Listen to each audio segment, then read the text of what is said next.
Muy buenas, bienvenidos a la sesión de hoy acerca de la música clásica, donde tenemos el honor de presentar a Celestino Varela, director artístico de la Fundación Ópera de Oviedo, donde nos presentará su próximo evento de la única ópera de Beethoven, Fidelio. Y sin más dilación, los dejo con Celestino.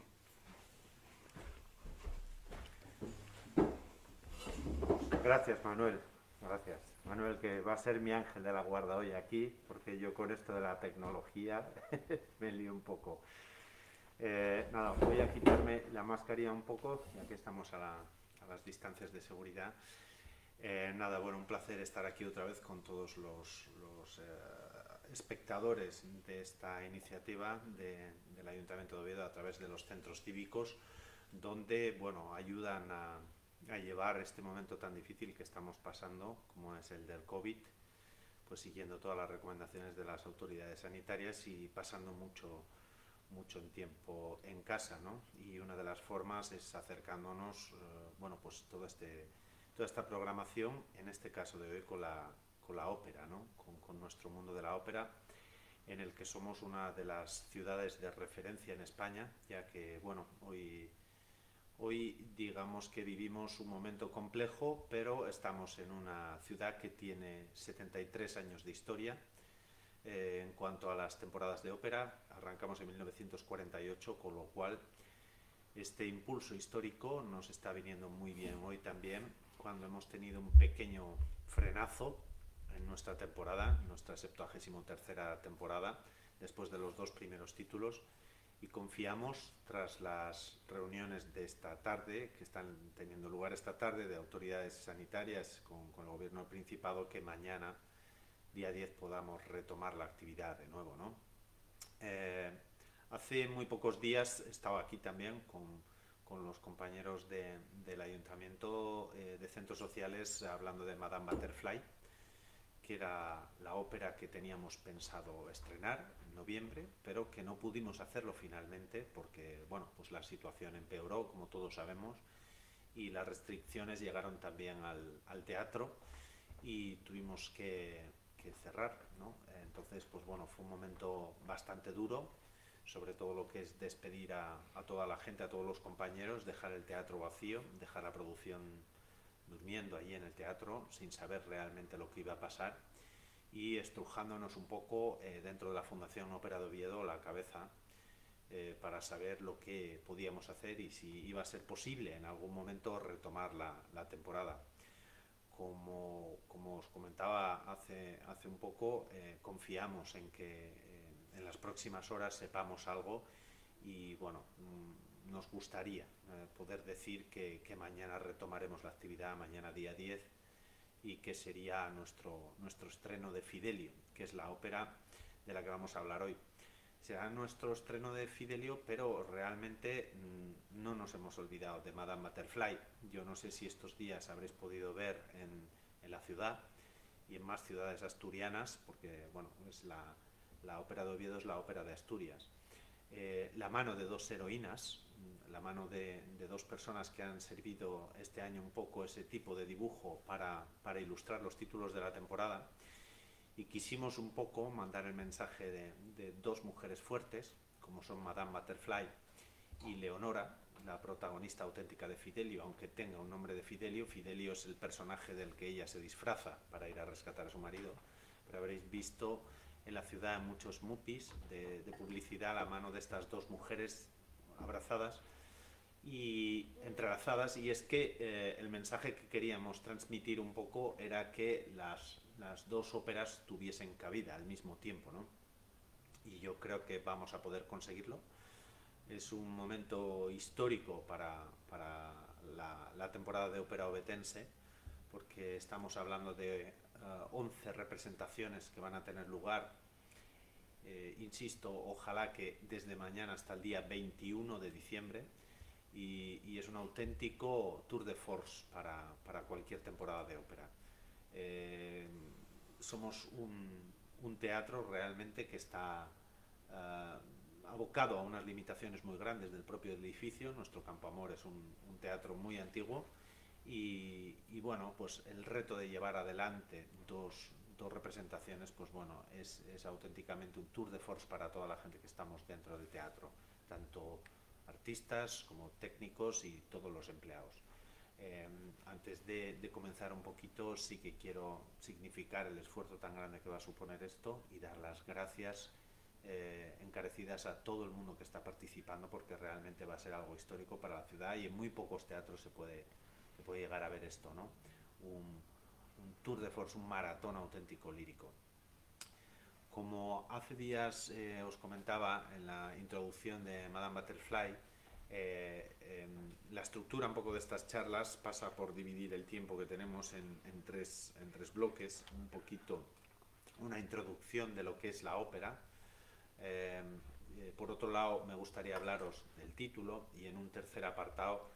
sí que me gustaría también comentar un poco cómo es la Fundación Ópera de Oviedo, en qué consiste y cómo trabajamos prácticamente codo con codo con el ayuntamiento, ya que hay muchos de los medios que están a disposición por parte del ayuntamiento hacia esta fundación, ya que históricamente fue el ayuntamiento quien inició la temporada de ópera en nuestra ciudad, ¿no? Con lo cual, y sin más preámbulo, voy a comenzar a charlar un poco sobre lo que es la ópera, ¿no? Antes de nada, decir lo complicado que os podéis imaginar que es hacer un resumen de la historia de la ópera en 15-20 minutos, ¿no? Con lo cual, pues bueno, no pretendo hacer un análisis musicológico, sino que realmente lo que pretendo es acercaros un poco a qué es eso de la ópera, ¿no? Que nosotros, los que trabajamos directamente, lo denominamos el arte de las artes, ¿no? La ópera en sí no es más que la unión al final entre la música y la palabra, la música y la palabra a través del canto, ¿no? Todo arranca en Europa. La ópera occidental, la que conocemos y la que disfrutamos, todo arranca en Europa y sobre todo muy centrado en la península itálica, ¿no? Allá por el siglo XVI se van concretando sus últimos balbuceos musicales que tenían antecedentes siglos antes, ¿no? Con sobre todo representaciones de temática religiosa, pero que van a cristalizar poco a poco hacia finales del siglo XVI, comienzos del siglo XVII, en esas pequeñas cortes, en esas pequeñas casas de burgueses, de gente noble, y darán lugar a pequeños grupos que van a llevar a cabo representaciones donde cada vez la mixtura de música y palabra a través del canto o con el canto va a cobrar más peso. Podemos decir que tanto en la parte noreste de Italia, en la parte de Venecia, sobre todo toda la zona del Véneto, y la parte noroeste, alrededor de Florencia, van a surgir esas esbozos de lo que hoy conocemos por ópera, y que se puede decir el comienzo, o hay un consenso del comienzo de la ópera, que va a ser aproximadamente con el estreno del Orfeo de Monteverdi en 1607, ¿no? Ahí es un poco donde ubicamos el nacimiento de nuestro género tal y como lo concebimos hoy día, ¿no? A partir de ahí, bueno, pues un devenir enorme de trasiego de personas entre todo el continente, influenciándose, viajando mucho más de lo que nos pensamos, ¿no? Teniendo contacto, pues músicos de Francia, de Alemania, de Italia, obviamente, de España, de Rusia, etcétera, para ir dando prácticamente nacimiento en cada país a una escuela distinta, ¿no?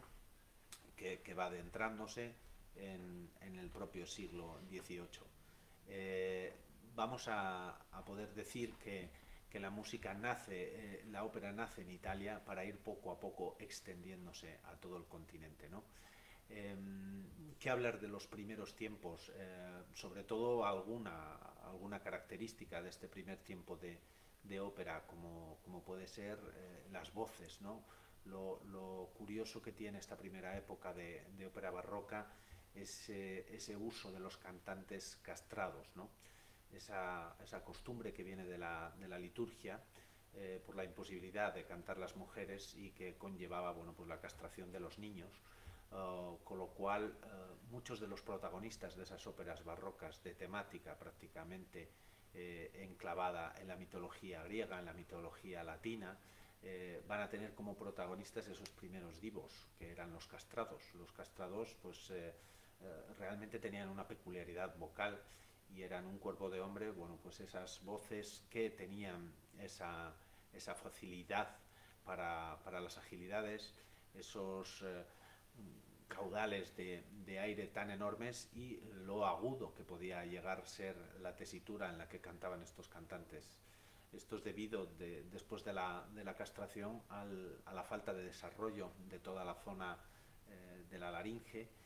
lo que nos daba, bueno, pues unos cantantes ya de edad madura, pero sin embargo con las cuerdas vocales de un niño, ¿no? Al mismo tiempo se les desarrollaba mucho la caja torácica y tenían unos pulmones enormes, con lo cual, pues bueno, realmente el paso del aire por esas cuerdas tan pequeñas con un fuelle tan grande podía dar lugar a lo que os comentaba, a esas notas tan agudas, tan imposibles y a esas frases musicales tan largas por la cantidad de aire que podían manejar estos cantantes después, obviamente, de muchos años de severo estudio. Siempre se cuenta que en aquella época, bueno, pues la media de un cantante de hacer prácticamente escalas con su maestro antes de subirse a un escenario y empezar a cantar podía llegar a ser de 6, 5, 6, 7 años incluso, ¿no? En algunas ocasiones más, como se conoce a los históricos, ¿no? En estas primeras épocas, por deciros un poco quién salta más a la vista hoy día como realmente recuerdo de esos grandes compositores, pues nos destaca por encima de todo es un poco Händel, ¿no? Händel es un músico fantástico que nos ha dejado muchísimas óperas, muchísimos títulos y que nos ha transportado por toda la historia de la ópera como un auténtico referente del clasicismo que vendría un poquito más adelante, ¿no? Händel sigue componiendo también contando con castrati y también comienza a separarse un poco también no solo de la temática mitológica, sino que comienza a desarrollar otros temas. Curiosamente, Händel, aun siendo sajón, aun siendo alemán, va a tener un trasiego muy grande por Europa y va a terminar de formarse en Italia para acabar un poco sus días en Inglaterra, ¿no? Siendo un compositor que desarrolla y que estrena gran parte de su carrera en Inglaterra, ¿no? El año pasado, en la temporada del año pasado, tuvimos Rinaldo, que es una de las óperas más célebres, curiosamente estrenada en 1711 y que se estrena en Inglaterra, ¿no? Como mucha también de su producción, no solamente operística, sino también sinfónica o de oratorio, ¿no? En el paso de los años y como os comentaba antes un poco, en cada país se avanza a un ritmo distinto, con unas influencias distintas, incluso alguna persona nacida en un país como Lully triunfa en Francia y prácticamente le apadrinan los franceses, creando un poco una escuela allí. El propio Händel, que se había formado ampliamente en Italia, desarrolla su carrera en otro país que es Inglaterra. Es decir, en esos años del siglo XVII, del siglo XVIII, se movían mucho más de lo que nos podemos imaginar, que creemos que ahora con un avión nos plantamos en cualquier sitio, pues no, pues sus condiciones de viaje eran mucho más penosas, pero realmente había un contacto muy grande y una influencia muy grande, ¿no? Siguiendo un poco con la historia de la ópera y siendo todo lo injusto que os podéis imaginar que estoy siendo en este burdo repaso, destacaría un poco más adelante a dos personas, ¿no? Dos personas como Wolfgang Amadeus Mozart, con toda su producción operística, básicamente, donde siempre pongo énfasis en estos repasos muy rápidos de la ópera. Comienza a acercarse a temáticas ya mundanas, más cercanas a lo que conocemos como una vida más real, ¿no? Mozart, sobre todo con la trilogía, con Lorenzo da Ponte, se aleja de sus inicios, donde prácticamente todas sus óperas también tenían una temática mitológica, para empezar a tocar temas mundanos, y que va a ser un poco el camino que lleva el género poco a poco hacia describir encima de las tablas un poco la vida más real que conocemos todo, incluso a riesgo de poner encima del escenario muchas cosas que molestaban sobre todo a las clases dirigentes. Había muchas bueno, pues formas de concebir el mundo antes de la Revolución Francesa, prácticamente en 1789, que era imposible llevarlas a cabo, e incluso algunas después de este momento. Y es Mozart un poco el que toma este camino. También otro personaje que hay que destacar, porque también marca un poco un punto de inflexión, es Gluck, ¿no? Christoph Willibald Gluck marca un poco también, de alguna manera ya premeditada y un poco sistemática, un cambio de concebir lo que es la ópera, donde prácticamente los compositores también pasan a ocupar una parte muy grande del tiempo, pensar realmente para voces, digamos, que van acercándose a la división que conocemos hoy día, de soprano, de mezzo, de tenor, de barítono y de bajo, con algunas subdivisiones también marcadas por la tipología de la voz, pero que se van acercando cada vez más a lo que conocemos hoy por ópera, ¿no? Más adelante, cuando el clasicismo prácticamente va tocando a su fin, comienza otra época romántica. Prácticamente hay muchos movimientos artísticos que prácticamente con un poco de diferencia, pero se van reproduciendo en todas las artes, ¿no? Nos acercamos al final del clasicismo, al comienzo del romanticismo, prácticamente entrando ya en el siglo XIX, y ahí es donde aparece, por ejemplo, Beethoven, que aunque hoy vamos a hablar un poquito de Fidelio, de su ópera, es cierto, como decía Manuela al comenzar, que es la única ópera que hizo un músico de la talla de Beethoven en su corta vida, no tan corta como la de Mozart, pero solamente una ópera que tiene mucho todavía de clasicismo y que comienza a avanzar un poco, digamos, los albores del romanticismo, ¿no? Y sobre todo de un romanticismo alemán que más adelante se encargará de desarrollar plenamente Wagner, ¿no? Al mismo tiempo también vamos dejando atrás en este repaso tan somero, bueno, pues todo lo que es la escuela francesa, con toda la prevalencia siempre de la melodía, de las melodías bellas en la composición a la hora de hablar de ópera. Vamos dejando también un poco de lado toda la ópera cómica de Italia, que prácticamente había cobrado en Nápoles una entidad propia basada en la comedia del arte, todos los personajes de la comedia del arte, y hay personajes que prácticamente van a constituir todo un repertorio de óperas bufas, del género bufo, el género cómico, y de una escuela napolitana que más adelante también va a languidecer, dejando paso en Italia a lo que es el bel canto, ¿no? Con prácticamente últimos años de Rossini, Donizetti, Bellini, para dar también paso a la época romántica, donde aparece, bueno, pues un nombre mayúsculo dentro de la historia de la ópera como es Giuseppe Verdi, donde ya se aborda todo tipo de temática, y sobre todo temática que afecta a personajes de carne y hueso, en un mundo convulso, en un mundo en constante cambio, después de la Revolución Francesa, después de todas las revoluciones pequeñas que se dan en cada país. Empiezan a surgir por primera vez todas las sensibilidades de la clase obrera, de la clase oprimida, una vez que ya se cuestionasen en la Revolución Francesa todas las prevalencias o los privilegios del antiguo régimen, ¿no? Donde comienza, bueno, pues ya sabemos, a caer toda una manera de concebir la vida con hombres de un rango y hombres de otro rango, ¿no? Más adelante en la historia de la ópera desembocamos al final en el siglo XX, pasando antes por Puccini, como representante también de otra corriente que marca también época en la historia de la ópera, como es el verismo, ¿no? El verismo es tal vez esa culminación a la que hacía referencia. Si la ópera arranca prácticamente con temas mitológicos y con escenas un poco, digamos, totalmente fantásticas y de mundos, digamos, solamente concebidos por Homero, por Ovidio, etcétera. Vamos a llegar al verismo, donde es prácticamente el realismo puro y duro el que se lleva encima de las tablas, a contar historias reales, historias crudas y que generalmente, como en el caso de Puccini, muchas de ellas terminan de forma dramática, ¿no? Con auténticas dramas, como es Madame Butterfly, que es la otra ópera de la que hablábamos hace unas semanas y que vamos a tratar de que a partir del próximo día 12 comience a tener vida encima de las tablas del Teatro Campo Amor junto con Fidelio, ¿no? Con la historia de Fidelio. Como os decía, un poco la ópera no es un género muerto, para nada, sino que se sigue componiendo hoy en día,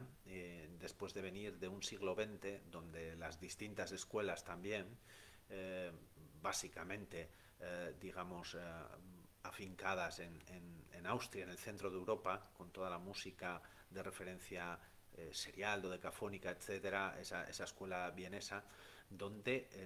el drama, en este caso, las historias que se ponen encima del escenario son auténticos dramas psicológicos, son auténticos, digamos, tormentos que se llevan al escenario y muchas veces en todo este trasiego de la historia de la ópera cada vez va cobrando mayor importancia lo que se denomina la puesta en escena, ¿no? Van pasando a tener muchísima importancia los directores de escena, que se convierten en auténticos dueños y señores durante el siglo XX, sobre todo por todas las corrientes de Centro Europa. Llega muchísima gente del teatro, llega muchísima gente también del cine a la ópera, y lo que trata de llevarse encima de las tablas de un teatro de ópera son prácticamente, bueno, pues todas esas ideas, algunas más acertadas que otras, algunas más disparatadas que otras, para dar vida al nuevo repertorio del siglo XX, esa auténtica, digamos, maravilla que es la ópera del siglo XX, y para revisar prácticamente en muchos revivals, en muchas rememoraciones de óperas del barroco, que se traducen hoy día de forma a veces disparatada, como decía, ¿no? Moviendo de época y moviendo incluso algunas tramas, ¿no? A voluntad de estos directores de escena que en ocasiones, no siempre, pero en ocasiones llegan a hacer bastante daño cuando realmente se manipula en muchas ocasiones el libreto, se manipula en muchas ocasiones también la música y bueno, parece que estamos volviendo un poco a la coherencia en este sentido, ¿no? Eh, Esto, como podéis comprobar, es un poco un trazo a brocha gorda, no prácticamente muy gorda, de lo que puede ser un poco la historia de la ópera, donde se llama el arte de las artes, o lo llamamos así, porque encima de un escenario podemos llegar a ver, bueno, pues lo que es la música, lo que es la poesía, que es la que da lugar, tanto una obra poética como una obra de prosa, una novela, es lo que da lugar a lo que son los libretos operísticos luego, que bueno, pues realiza generalmente un libretista en coordinación con el compositor. En algunos casos es el propio compositor el que también crea el libreto, como puede ser el caso de Wagner, pero siempre basado en un material literario preexistente. En el caso de Wagner, por ejemplo, que ha salido ahora a colación, en todo lo que es la mitología medieval alemana, todos los mitos, etcétera, ¿no? El trabajo de los dos es muy importante a la hora de que la ópera tenga un éxito. El trabajo conjunto de libretista y compositor es básico. Y como os comentaba, es una parte muy importante de la ópera, esa aportación de la literatura, porque realmente la historia que se cuenta. En unos casos va a ser, pues seguramente a vuestro juicio, muy, muy banal, muy ligera o muy superficial la historia que se cuenta, como puede ser, por ejemplo, el Elixir d'Amor de Donizetti, y en otras ocasiones va a ser, bueno, pues un momento de denuncia o una situación psicológica, una historia de una persona que tiene consecuencias, como puede ser Wozzeck de Alban Berg o como puede ser cualquier ópera, como os comentaba, del siglo XX, donde realmente hay un trasfondo psicológico que acarrea la desgracia de un personaje y generalmente de los que le rodean, ¿no? También encima de un escenario tenemos otras partes, como en muchas ocasiones. Por ejemplo, la ópera francesa tenía una parte muy importante del romanticismo que era el ballet. Había prácticamente un acto, una parte musical en concreto. Eran óperas muy largas de 5 actos y había una parte específica que se destinaba al ballet. Eh, También tenemos todo lo que reporta el diseño escenográfico, es decir, hay auténticos profesionales, en muchos casos incluso arquitectos, que se dedican a diseñar la escenografía, cuya parte especial también en muchas ocasiones llega a ser pinturas. Muchas veces también se concita o se necesita, se requiere de la presencia de auténticos profesionales de la pintura para plasmar en las escenografías, bueno, pues algún tipo de imagen, algún tipo de elemento,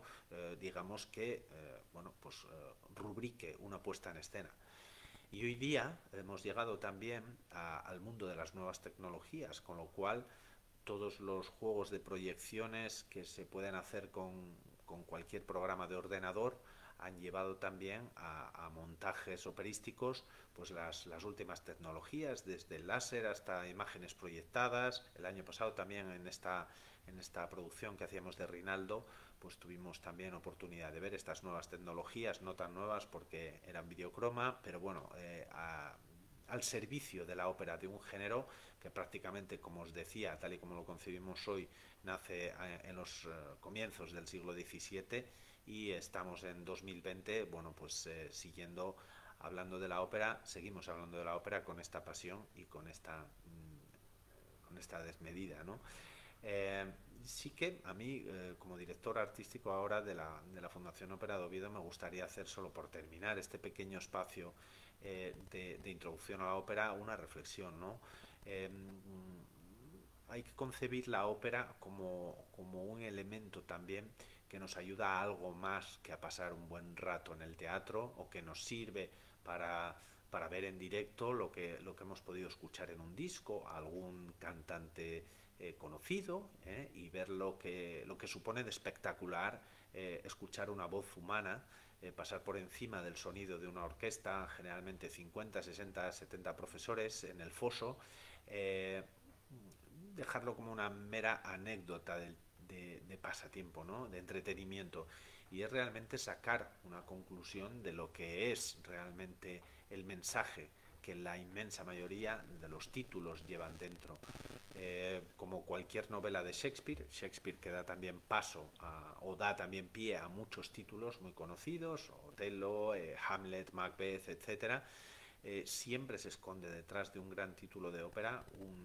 una enseñanza, ¿no? Una discusión, un pellizco, como me gusta decir a mí, en la mente de todos, para salir del teatro reflexionando sobre algo, sobre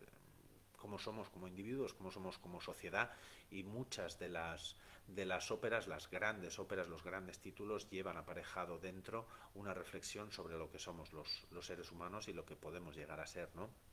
Y sí que siempre me gusta que se hace algún tipo de charla, de debate, hacer una reflexión en este sentido. La ópera tiene que servir para hacernos pensar y tiene que servir también para procurar que todo lo que obtenemos en el teatro, más allá de un rato de entretenimiento, nos pueda servir para algo, porque generalmente, y como os digo, las grandes óperas tienen detrás grandes elementos de reflexión que nos sirven, ¿no? Por concluir un poco esta parte, me gustaría ahora pasar a hablaros un poco sobre Fidelio. Fidelio, que es el cuarto título de esta temporada, y como os estoy diciendo ahora, en rigurosísimo directo que se dice en la televisión, estarán reunidas las autoridades sanitarias del Principado y el gobierno, los representantes del gobierno del Principado, para tomar la decisión confío, poder abrir los espacios culturales a partir de mañana. Esa es la gran esperanza que tenemos, fundada esperanza, con lo cual a partir de mañana y con un poquito de retraso podremos ver el estreno de Fidelio y poder ver en los días sucesivos las siguientes funciones de Fidelio, entrelazadas por las funciones de Madame Butterfly. Hoy, más que hace unas semanas que hablábamos de Madame Butterfly, hago continua referencia al momento que estamos viviendo, porque realmente todo depende de eso y todo está mediatizado, desgraciadamente, por el COVID, ¿no? Eh,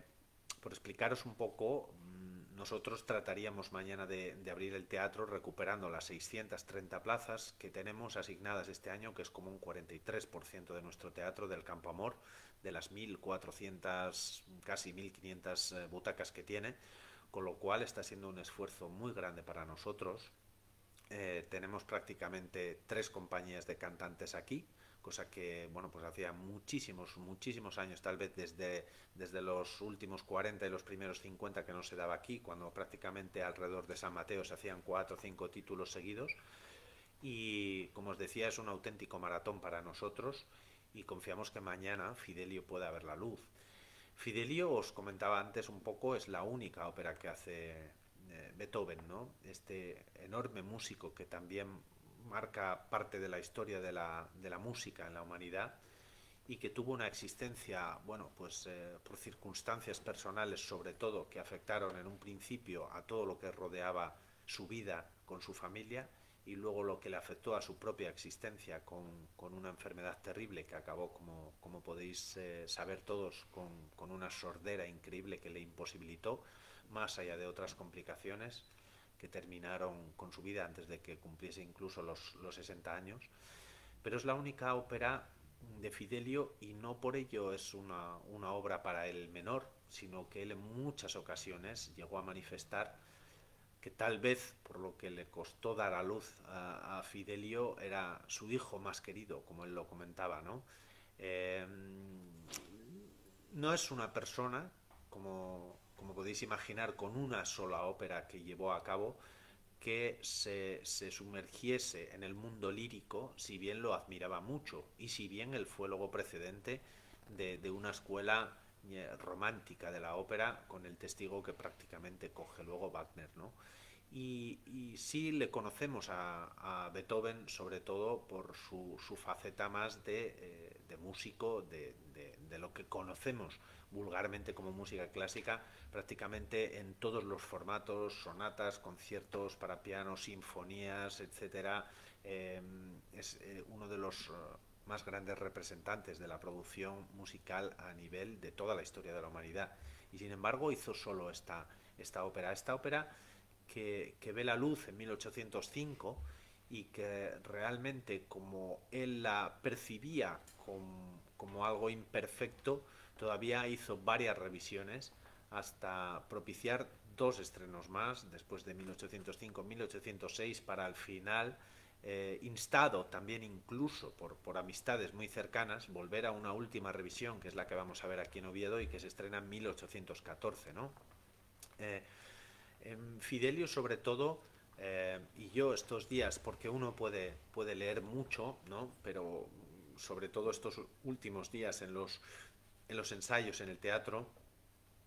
va fijándose cada día en algo distinto, en algo nuevo. Es la suerte de poder o de querer escuchar una obra muchas veces, ¿no? Va viéndose el final del clasicismo, aparece, yo creo que aparece la cabeza de Mozart en muchos momentos, para luego ir acercándose poco a poco a la parte final, al desenlace también de la historia, digamos, a una música prácticamente plenamente romántica, ¿no? Música que podemos encontrar pues en la novena sinfonía de Beethoven con la coral que todos conocemos y que se acerca a esos ideales tan sublimes que prácticamente imperaron en la producción musical de Beethoven en líneas generales. Fidelio es una ópera que nace después de costarle muchísimo trabajo a Beethoven buscar un argumento, ¿no? Y finalmente encuentra este argumento. Huía un poco Beethoven de lo que era pues todos estos temas un poco banales, un poco mágicos, o realmente que hacían referencia a las relaciones banales entre personajes sin ir más lejos y con referencia a Mozart, que llegó a decir de Beethoven que esta persona realmente llamaría la atención de todo el mundo porque vio ya en el principio, en una audición directa, de lo que era capaz este músico al interpretar al piano, bueno, pues una obra y después al improvisar también Mozart se quedó maravillado y dijo digamos, talento de Beethoven que iba a tener realmente una importancia capital en la música mundial, ¿no? En la historia de la música. Eh, Huye Beethoven de esa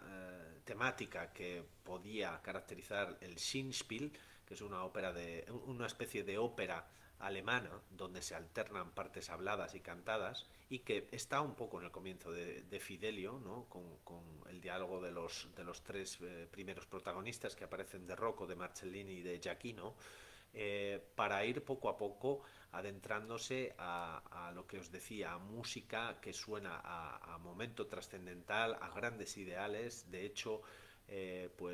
Beethoven es una persona que tiñe toda su música de esos grandes ideales que surgen después de la Revolución Francesa, donde se cae, como decíamos antes, una manera de concebir el mundo con hombres de distintos tipos y camina hacia esa confraternidad de la humanidad, hacia ese humanismo que va a alumbrar a muchos de los genios del siglo XIX y que está en su música, sobre todo en Fidelio, en la parte final, cuando también el coro, después de que Fernando el Gobernador libere a Florestán, al tenor a Florestán, y condene a Pizarro, ese malvado y tirano. Eh, Está esa música, están esos grandes ideales que son los que están en este tipo de ópera y que eran los ideales que presidían un tipo de ópera muy concreta y que sobre todo tuvo mucho éxito en Francia, que era la ópera que se llamaba de rescate, ¿no? Eran historias que solían terminar con el rescate de un personaje por parte de otro y que en esa parte, de lo que trataban estas óperas básicamente era del esfuerzo de una persona movido por algún tipo de amor hacia otro y poniendo en riesgo su propia vida conseguía al final, liberar a esta persona. Eran, como digo, se llamaban óperas de rescate. Beethoven le gusta esta fórmula que prácticamente tiene patente francesa y Fidelio lo circunscribe dentro de este tipo de música, si bien dentro del propio Fidelio hay una evolución desde el comienzo que os decía hasta prácticamente pues el final donde ya se palpa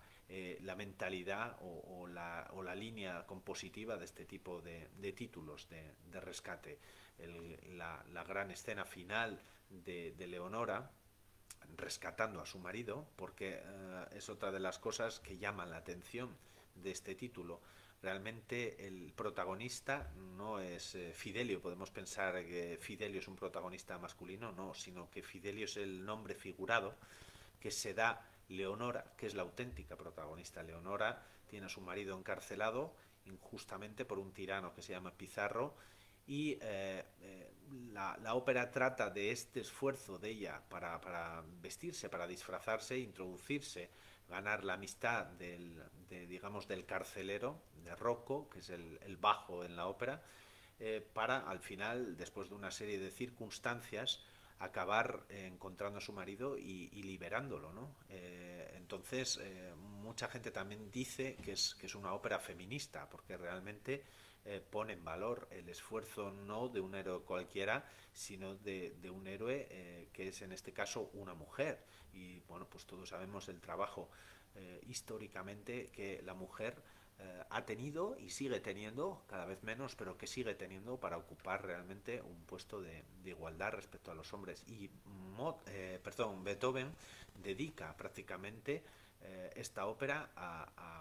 en un paso más hacia esos nuevos ideales que surgen después de la Revolución Francesa, a colocar a la mujer en un lugar que realmente pues le merece, porque no es otro que la misma consideración que tiene cualquier ser humano sin importar el género. Leonora es una soprano, generalmente dramática. En la versión que vamos a ver aquí en Oviedo, y como sabéis y ya hemos comentado en oportunidad de Madame Butterfly, se han tenido que reducir las orquestas, con lo cual aquí vamos a tener 36 músicos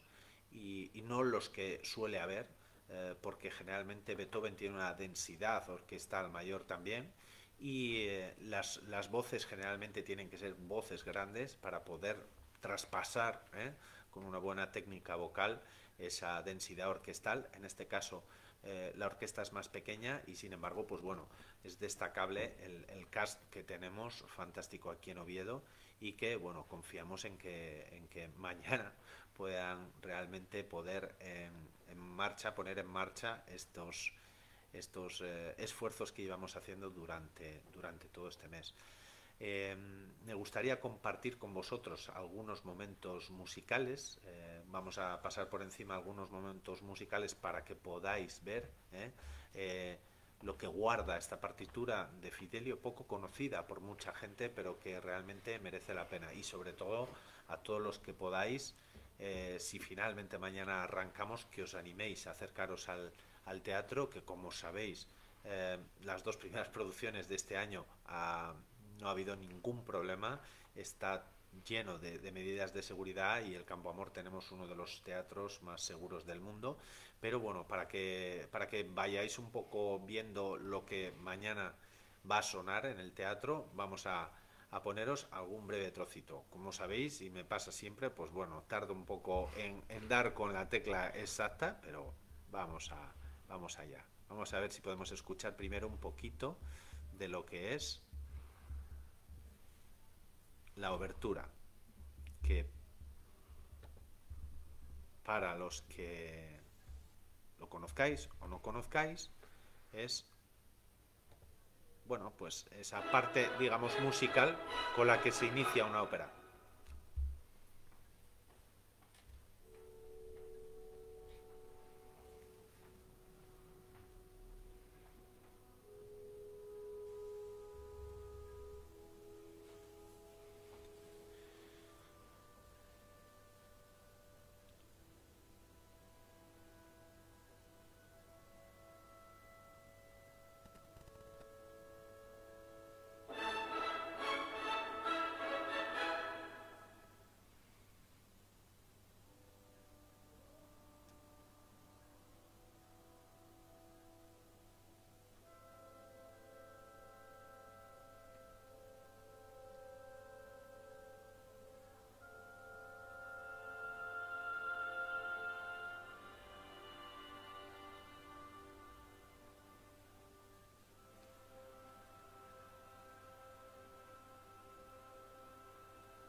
Bueno,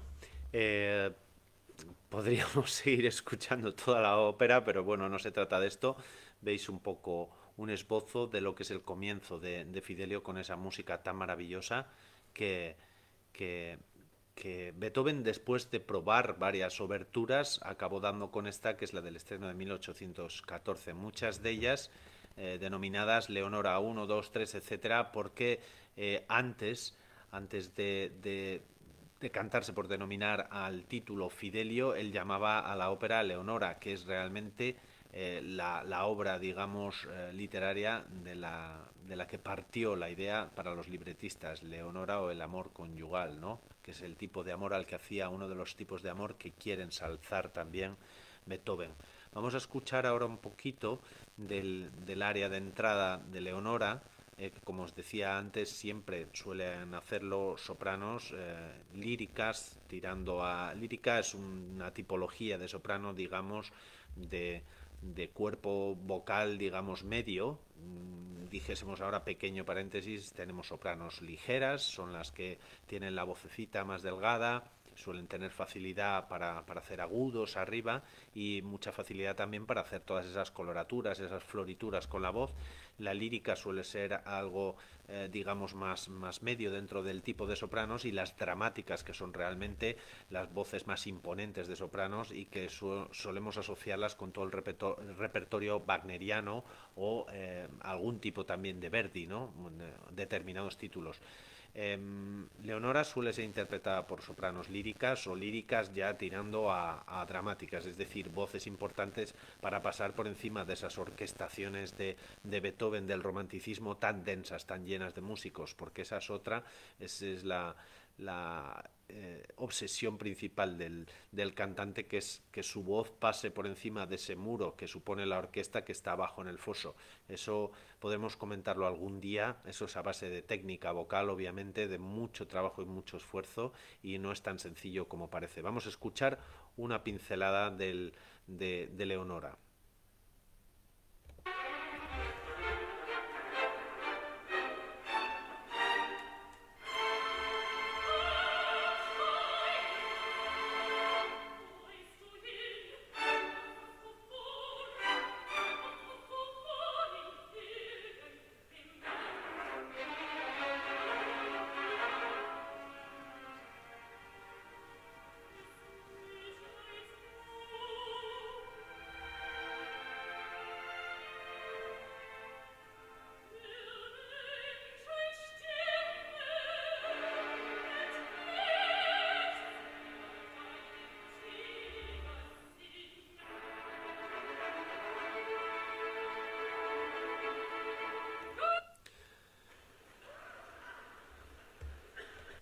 Bueno, como podíais ver, era una voz importante. Veíais un poco, en este caso, cómo era la producción. La veíais a ella vestida de carcelero, de ayudante de carcelero, con las cadenas, con todas esas rejas. Y os decía, se veía muy bien al final del plano toda esa orquesta ahí abajo. Veíais esos acordes tan potentes de la orquesta y la concentración que tiene ella, además de, para estar haciendo todos los movimientos que le manda el director de escena, tener muy claro cómo es la técnica vocal para proyectar la voz, ¿no? Bueno, me gustaría seguir poniéndoos un trocito. Vamos a ver ahora cuál tenemos por aquí. En una versión concierto, en este caso.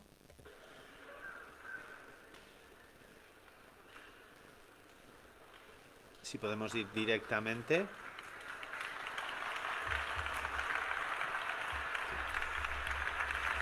Sí.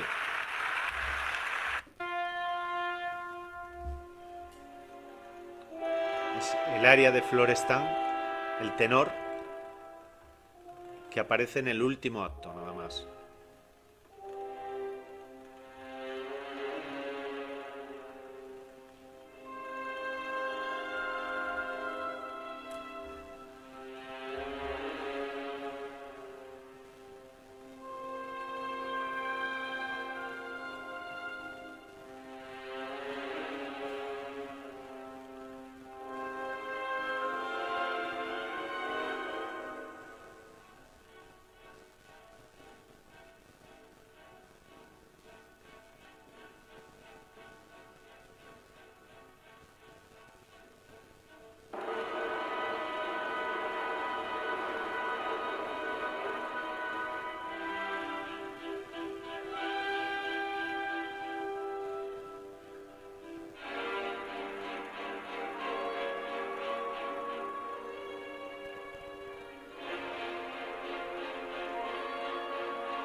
Bueno, lo mismo que os decía antes, seguiría escuchando muchísimo más tiempo, pero bueno, hemos cogido un poquito antes la introducción musical porque me parece una maravilla esta escena de Florestan, el tenor, que está en la parte más recóndita de la prisión, hasta que llega su mujer, realmente vienen a matarlo y a enterrarlo porque Pizarro, que es el barítono, que es el malvado, el que representa todo lo malo que realmente Beethoven quiere dejar patente de un poco el antiguo régimen de la tiranía. Pizarro quiere eliminarlo antes de que el gobernador llegue porque se imagina que puede llegar a liberarlo y es en este momento donde se produce el desenlace. Pero realmente en esta introducción, siendo generalmente la parte más lúgubre de la ópera, donde bueno, pues Florestan está en la parte con las cadenas más gruesas, totalmente famélico, tirado en el suelo, olvidado en la oscuridad, en la penumbra, la música tan maravillosa que Beethoven hace para, digamos, enmarcar ese momento, ¿no? Es música que ya se aleja mucho de lo que era el clasicismo y entra puramente en el romanticismo con esa especie de emoción, de momento trascendental, de que algo le, le persigue la muerte, tiene encima la muerte y es luego cuando llega a su mujer cuando todo empieza a cobrar luz, ¿no? O sea que, bueno, es una breve pincelada de lo que podéis ver en Fidelio y sentir en Fidelio si os acercáis al teatro uno de estos días, insisto, si finalmente espero que con la buena noticia que mañana tengamos el Campo Amor abierto, ¿no? Eh, Poco más me queda. Que me quedaría ahora la parte un poco de hablaros de la Fundación Ópera de Oviedo, pero ya os he comentado en la introducción bueno, los 73 años de historia que tiene nuestra temporada, después de haber estado, digamos, amparada por el ayuntamiento durante muchos años, prácticamente hasta los años 70, cuando nace la Asociación Asturiana de Amigos de la Ópera. Más tarde nace la Fundación Ópera de Oviedo para hacerse cargo de nuestra temporada, una de las temporadas, la segunda más, de más años en España, por detrás del Liceo de Barcelona, y que con un presupuesto aproximadamente de 2,8, 2,9 millones de euros lleva a cabo todos los años esta maravillosa hazaña que es levantar el telón unas 23, 24 veces, dando oportunidad también en 3 producciones a jóvenes cantantes en lo que llamamos los viernes de ópera, que es una de las cosas que más orgullosa tiene que sentirse esta fundación de dar esa oportunidad tan difícil para los jóvenes cantantes y que prácticamente desde septiembre hasta primeros de febrero extiende con 5 títulos, bueno, pues toda su actividad el resto del año pues es prácticamente para preparar las temporadas siguientes porque como muchos de vosotros ya me habéis oído decir, prácticamente hay contratos en nuestro sector, en nuestro mundo, que se tienen que cerrar con 2 años, a veces casi 3 años de antelación, sobre todo voces interesantes, determinadas voces para determinados títulos, ¿no? Se trabaja con esa premura. Por eso, toda la complejidad que hemos tenido este año, esta temporada, tanto nosotros como otras temporadas que han tenido peor suerte, nosotros todavía hemos hecho este último esfuerzo para tratar de salvarla, no hemos renunciado a nuestra querida Madama Butterfly, hemos tratado de sujetarle por el kimono para traerla hacia casi contra las navidades, para que se diese la mano las dos heroínas, insisto, en este caso 2 mujeres, que es muy bonito también, una con final feliz, como Leonora, otra con un final trágico, pero igualmente dando ejemplo de una entereza a través del amor que siente por una persona, en el caso de Madame Butterfly también,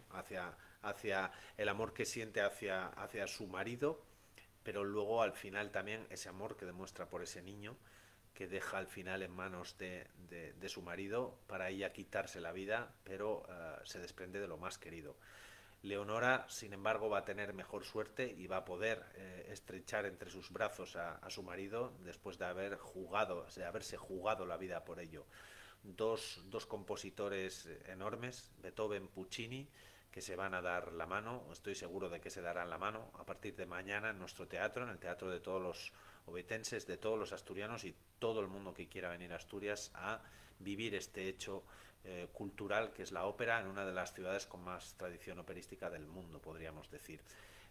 Nada más, ha sido un placer y espero que todos los que hayáis hecho comentarios en Facebook tomen nota, centros sociales, porque queremos sortear 2 entradas para la función de este próximo viernes, día 11, y bueno, que podáis venir a disfrutar un poco en vivo de este Fidelio, que ha sido un milagro y que confiamos que este milagro vea la luz. Así que nada, mandaros un abrazo muy fuerte y ha sido un placer, como siempre, estar compartiendo un ratito con vosotros.